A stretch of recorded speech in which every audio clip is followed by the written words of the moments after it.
నా జీవితంలో ఏం జరుగుతుందో నాకేం అర్థం కావట్లా, ఎలా ముందుకెళ్తుందో అర్థం కావట్లా.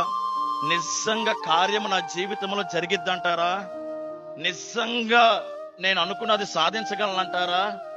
ఎన్నో సంవత్సరాలు అయిపోయింది నమ్ముకుని, ఏంటో ఏంటో ఏంటో అసలు నాకు ఏం అర్థం కావట్లేదని కనుక నువ్వు అనుకుంటే ఒక్కడు గుర్తు పెట్టుకో, నువ్వు అనుకున్నది నీకు జరగనప్పుడు సహజంగా విసుగొచ్చిద్ది, ఆందోళన వచ్చిద్ది. కొన్ని సందర్భాలు వచ్చి ఎందుకు నేను భక్తి చేస్తున్నా, ఎందుకు నేను దేవుని నమ్ముకుంటున్నా, ఇంత కఠినంగా ఉపవాసాలుండి ప్రార్థన చేసి ఎందుకు నా జీవితంలో ఎందుకు ఏ కదలిక రావట్లా అని అనుకుంటున్నావేమో. ఒక్క విషయం గుర్తుపెట్టుకోండి, నీ విశ్వాసము వ్యర్థము అవ్వదు.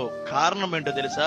నువ్వు ఏ దేవుని మీద అయితే ఆనుకొని ఎప్పుడు జరిగిద్ది అని ఎదురు చూస్తున్నావో ఆ దేవుడు సమాధికి పరిమితమైన వాడు కాదు. ఆయన తిరిగి లేచిన వాడు.